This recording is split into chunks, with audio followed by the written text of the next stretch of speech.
Olá! Hoje a gente vai mergulhar numa forma completamente nova de enxergar a inteligência artificial.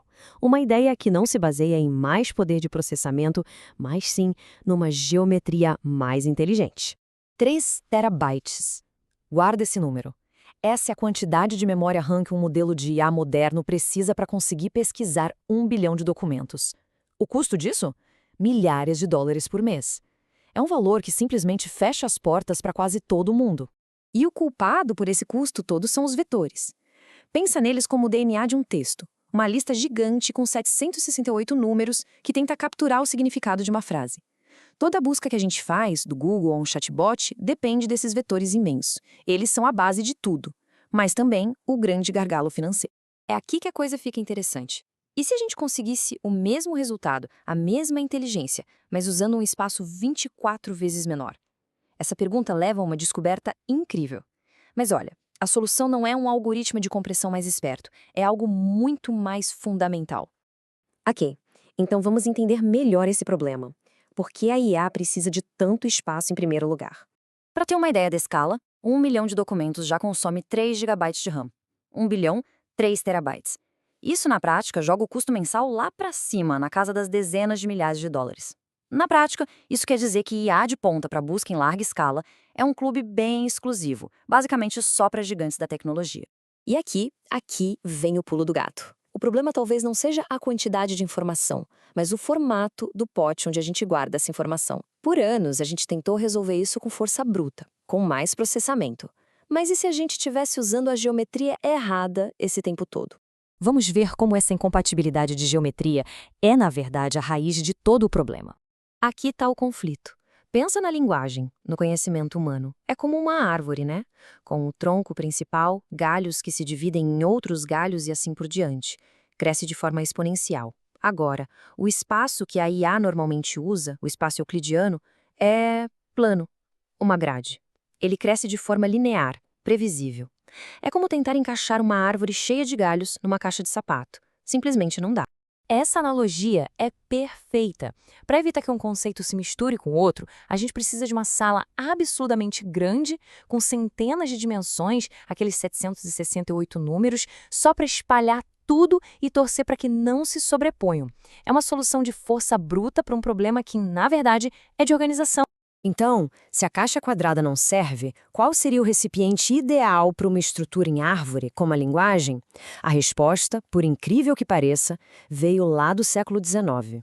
E aqui está o herói da nossa história, o espaço hiperbólico. É um tipo de geometria onde o próprio espaço se expande de forma exponencial. Ele naturalmente tem o formato certo para os nossos dados. Ele se ramifica do mesmo jeito que o conhecimento. Uma forma de visualizar isso é o disco de Poincaré. Imagina um círculo. Bem no centro, a gente coloca os conceitos mais gerais, tipo animal. Conforme a gente se afasta do centro, as coisas ficam mais específicas. Mamífero, réptil. E lá na borda, bem na beiradinha, ficam as instâncias super específicas. Cachorro, gato, cobra. E o mais incrível é que, matematicamente, essa borda tem um espaço infinito. Dá para colocar quantos conceitos específicos a gente quiser sem que um encoste no outro. Por isso que essa outra analogia funciona tão bem. O ponto crucial aqui não é exatamente comprimir os dados. É encontrar um recipiente que sirva perfeitamente. É parar de usar uma ferramenta desajeitada para tudo e começar a usar uma ferramenta especializada, feita sob medida. Ok, a teoria é linda, super elegante, mas isso funciona na prática? Vamos ver o que os números dizem, porque os resultados são bem surpreendentes. Um modelo chamado CGT funciona assim. Primeiro, uma rede neural pega aquele vetor gigante de 768 números e o enxuga até ele ter só 32. Depois, um mapa exponencial pega esse vetorzinho e o dobra de forma inteligente para dentro do espaço hiperbólico. O modelo aprende a fazer isso por contraste. Ele aproxima frases parecidas e afasta frases diferentes. Tudo isso já dentro dessa nova geometria curvada. A teoria é uma coisa, mas a grande pergunta continua. Essa compactação geométrica se sustenta no mundo real? Será que a perda de informação não é grande demais? E os resultados são impressionantes. Dá uma olhada na tabela. O modelo hiperbólico, com apenas 32 dimensões, atinge uma qualidade quase idêntica à de modelos 12 ou até 24 vezes maiores. A perda de performance é mínima, coisa de 2%. É quase um empate técnico. Pensa só o que isso significa. A gente consegue manter 97% do desempenho original usando só 4% do espaço. É um ganho de eficiência que, até pouco tempo, parecia impossível. Este gráfico aqui deixa bem claro o tamanho da revolução. A gente sai de uma representação de dados enorme, pesada, e vai para uma super compacta, elegante e, mais importante, eficiente. Isso abre um leque de novas aplicações que antes eram impensáveis. E o que isso quer dizer na prática? Bom, quer dizer busca inteligente, que roda direto no celular sem precisar de internet. Quer dizer que startups pequenas podem ter acesso a um nível de IA que antes era exclusivo das Big Techs.